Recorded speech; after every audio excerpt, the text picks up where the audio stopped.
नमस्कार दोस्तों, फिर से आपका स्वागत है 360 लाइव बूस्ट यूट्यूब चैनल पर।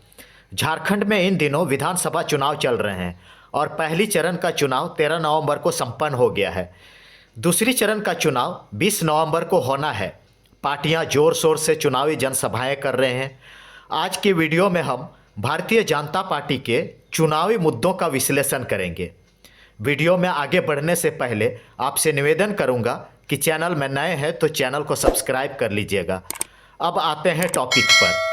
पिछले चरण के चुनाव के पहले भाजपा ने दनादन कई बड़ी जनसभाएं की। प्रधानमंत्री नरेंद्र मोदी ने 10 नवंबर को रांची में रोड शो किया तथा चंदन कियारी और गुमला में जनसभाएं भी की। गृह मंत्री अमित शाह ने 9 और 11 नवंबर को जमशेदपुर, हजारीबाग और सरायकला में जनसभाएं की। योगी आदित्यनाथ ने 5 नवंबर को डोमचांच, बड़कागांव और जमशेदपुर में जनसभाएं की। दोस्तों, भाजपा के झारखंड यूनिट में इतना भी कॉन्फिडेंस नहीं बचा कि वे खुद के दम पर एक क्षेत्रीय पार्टी यानी जेएमएम का मुकाबला कर सके।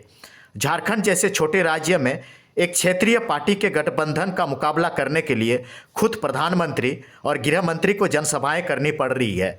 प्रधानमंत्री, गृह मंत्री और अन्य राज्यों के मुख्यमंत्रियों द्वारा भाजपा के जनसभाओं में जिन मुद्दों पर भाजपा के नेता बात कर रहे हैं उनको देखकर तो ऐसा लगता है कि भाजपा के पास अब कोई जन मुद्दा ही नहीं है।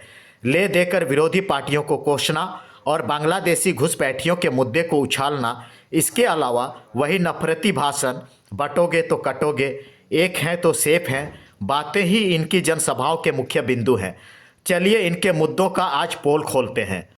भाजपा झारखंड के चुनावी जनसभाओं में गृह मंत्री अमित शाह ने लगभग हर सभाओं में इंडिया गठबंधन के नेताओं के आंकड़ों के साथ घोटाले गिनाए।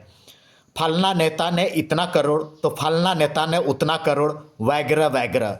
दोस्तों, चलिए समझते हैं इस प्रोपेगेंडा को। आप सभी जानते हैं कि हेमंत सरकार से पहले भाजपा की ही बहुमत की सरकार थी। एक रिपोर्ट के अनुसार 2014 में जब रघुवर दास ने सरकार संभाली थी तब राज्य पर 37,593 करोड़ रुपये का कर्ज था और ये कर्ज झारखंड गठन के 13 सालों में हुए। उसमें भी पहली कार्यकाल में भाजपा की ही सरकार थी जिसमें झारखंड के पहले मुख्यमंत्री बाबूलाल मरांडी थे। इसके बाद गठबंधन की सरकार थी। अमित शाह के अनुसार गठबंधन के नेताओं ने घोटाले किए।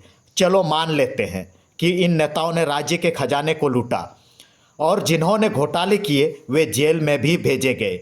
लेकिन रिपोर्ट बताते हैं कि भाजपा के रघुवर दास के कार्यकाल में जो 2014 से 2019 तक था, उसके शासनकाल के दौरान झारखंड का कर्ज बढ़कर 85,000 करोड़ रुपये हो गया। पूरे 5 साल में पिछले 13 साल में लिए गए कर्ज से दुगना हो गया। कर्ज राज्य के विकास के लिए लिए जाते हैं। रघुवर दास के कार्यकाल में कितना विकास हुआ है पूरे झारखंड की जनता जानती है। जब राज्य में कुछ विकास हुआ ही नहीं और भाजपा नेताओं ने घोटाले भी नहीं किए तो इतना रुपया गया कहाँ? और भाजपा सरकार झारखंड का विकास करती तो झारखंड की जनता उससे सत्ता से बाहर नहीं निकालती।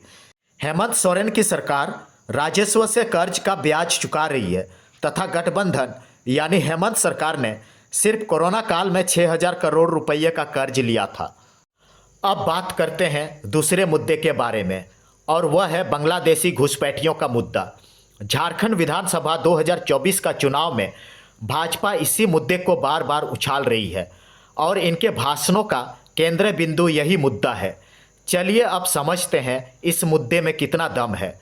झारखंड राज्य अलग हुए आज 24 साल हो गए हैं और उसमें से आधा समय यानी 12 से 13 साल भाजपा ने ही राज्य किया है।